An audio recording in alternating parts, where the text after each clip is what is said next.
Hi guys, so today what we're going to be doing is basically making this Seadoo Spark into a Seadoo Trixx. We got the handlebar risers, the VTS system, the step wedges, and some speed ties to put on it. And we will be showing you step by step how we're going to be doing that. We're also doing an oil change on it. I'll put that in a separate video. So we don't know what we're doing at all. Newsflash. So we're gonna start taking this boat apart here. We're gonna have to unscrew all the ones across the side. It's a T30 on top, and then I believe it's an 8mm or 10mm on the bottom. You have to take this piece off back here, these two, undo those two, undo these ones in the back, and again the side rail.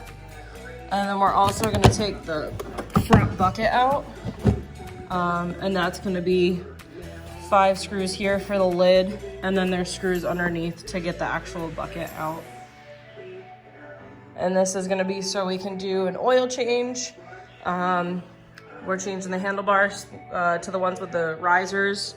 We're going to put step wedges on the back, and then we're going to install the speed ties and the VTS system, which is just internal. So yeah, this is what we're going to be doing today.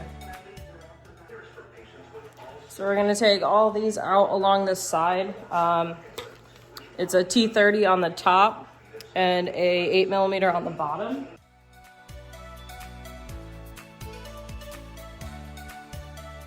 So when you go to put those back together, it's going to be the long screw, the plastic oval washer, a metal washer, and then in the step wedge kit, it gives you new nuts because they don't want you using the old ones. So use the new ones that they provide for you. So the only ones on here that you really need to take off are all the ones that are on this black rail piece here.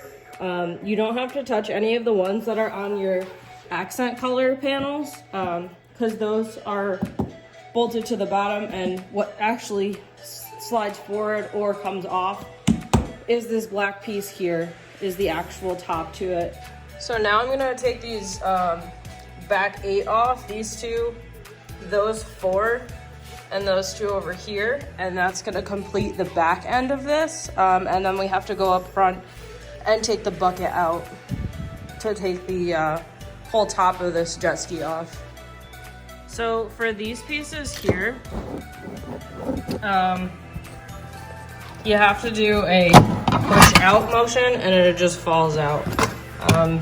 You can see that they slide right here into these channels. Those are actually going to be discarded. We don't need those.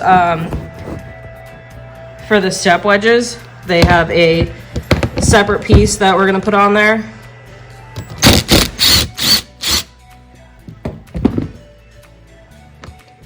Just make sure you get these plastic washers because they're easy to lose and they don't give you any extras.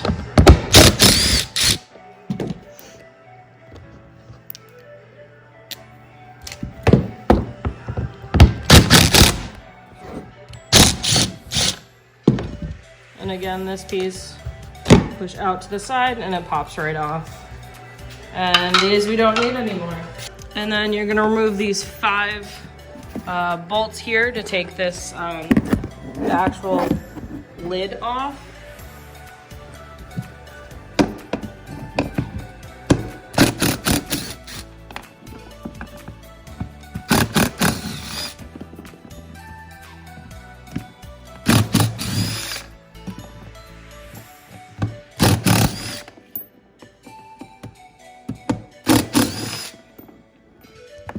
So now this whole piece just comes right off. You will have extra parts at the end, don't be alarmed. It's okay. So now that we remove the lid, this piece is just gonna come out. You do have to fold it in a little bit. It is pretty flexible though. So I'm gonna have to put the camera down to get it out, but you can pull it in and then pull it out this way. Oh, look at that. didn't need to put the camera down. So that's how you take your front bucket out. It's pretty simple. So to actually slide your top of your jet ski either forward if you're just doing the step wedges, or take it completely off. We're doing an oil change on this, so it's easier if we just take it completely off. You need to take this front bolt out, these side bolts here, and there's this one and another one on the other side, and that's gonna let the whole thing slide forward. And when I get to it, under here, we have to take off the steering. There's a shaft that comes through. It's under here, but I have to take this plastic off as well. Just don't forget about that. And then under the seat is gonna be the fuel tank. You have to there's 3 bolts under there. You have to take off to be able to slide it forward. So we will get to that. So we're gonna take this piece off here. I took the knee pads off on both sides. The handlebar piece that I said we needed to take off is right here, and we're gonna unbolt that. If you can see up in here, there's a bolt right here that we need to take off to get that unhooked, and then there's 2 screws here that we need to take out. Clip this zip tie here. Just don't clip the wiring. So we're gonna get going with that. So to get this piece off, there's these little like clips here. You just put a screwdriver in there and pull them down. They pop right out. Again, a little auto clip. Put a screwdriver in. Get it to come down.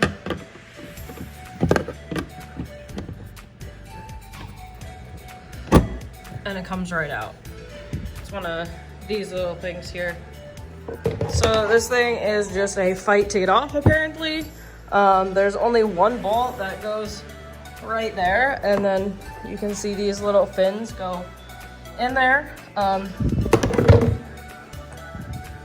We had a casualty here, but we got it off, so that's all that matters. Okay, so to finish taking this piece off here, there are right here, right up in here, there's 2 8mm on either side. So after you take those out, this should just fall right out. Like that. Then you have to like squeeze it together to get it out of this hole. So we got it out. You just really have to like squeeze it together and to get it out of that hole. I took the bolts out of here already, but I did not take this off yet. But now with the whole front off, it's easier to get to. So to unscrew this, it is actually a 10 on the top and a 10 on the bottom. So I'm just gonna use 2 box wrenches to take that off. And I do believe it's way easier to get after you take the whole front end off. It's not something that you need to take off before then. So when we take the top off, we're just gonna push this through that hole. Along with the gas cap is just gonna come through that hole as well. So now I think we're in pretty good shape to pull the top off. So on this one, we're gonna do our oil change first. Just so we don't have to take the top on and off. We did another one, a different one yesterday. We put the top on and off about 4 times. So we're gonna do the oil change first, and then drill our holes for our step wedges and stuff, and do all the internal stuff while we have the top off, which will include the VTS system, hooking it up in here. You can do it through this hole, but since we're gonna have the top off anyway, it's just gonna be easier to hook it up and mount it in there while the top is off. So we're gonna do the oil change now. You plug the hose in down here. We're basically unwinterizing it as well. But the sparks can only run for about 3 minutes out of water on land with the hose plugged in. So don't let it run for too long, but you want to get it warm so you can get the oil out. These are the main connectors for the top half. You gotta disconnect them. There's little lockers on them. Make sure you take them off before you try and disconnect them. You break them pretty easy.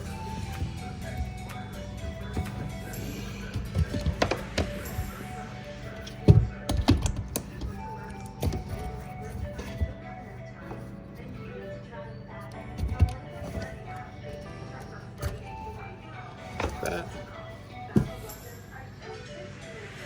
So we just have this hand pump here for the oil. You stick it down the thing. Don't make a mess. Doesn't take too long with these. I bought it on Amazon for like 10 bucks. And it does the job. And when we're done with this, we're gonna tip it up to get all the oil out. And then we're gonna put the top back on and hit the start button, but don't actually start it, just crank it over to get all the oil out. Whoa! They are different shaped bolts, but we don't have one of those, so we're just using a 1/4 inch with a 1/4 inch drive to take it off.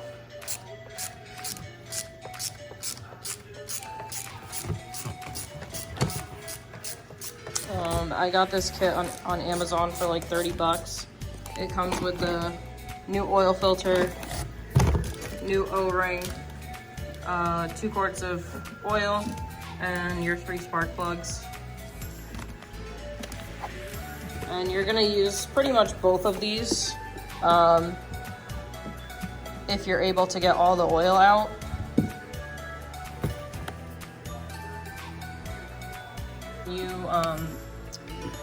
You break the socket. I guess you get the box wrench out and start hammering down. If you don't want a giant mess to clean up, try and get some paper towels or shop rag around this, because there's going to be oil coming out of it. Like that.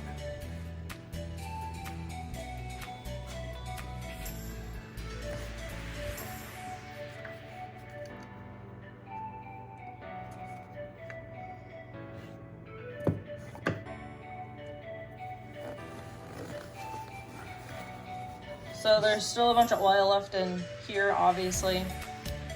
So I'm gonna suck that right up.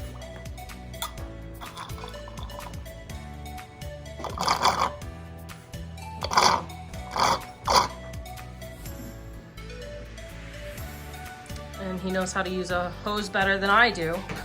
I made a mess when I used the hose because I don't use hoses. Oil filter housing cover, super easy. Push it on, it's all set. Make sure you clean it up first. Wipe the old oil out. Ready to reinstall. Filter, O-ring down. Wipe the old oil out. Kind of give it a nice little push. You should seat firmly. Reinstall your cap. Thank you. And these torque to 90 inch-pounds. So just for shits and giggles, since they gave them to us, we're just gonna switch them.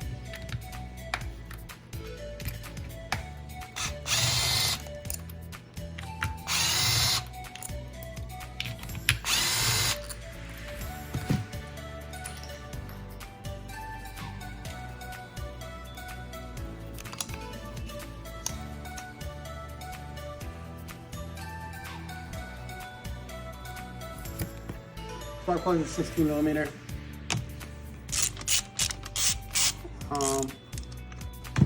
Super easy to get to with the top off the spark.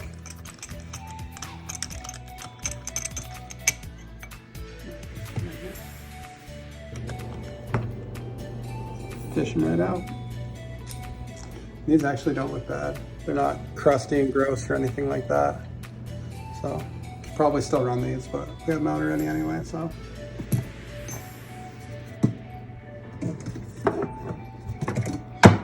New one in.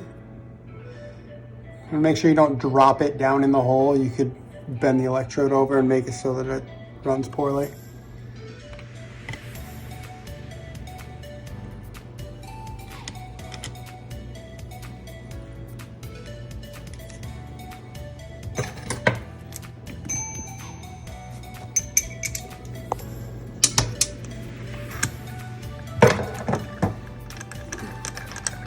Approximately tells you 13, 14 newton meters.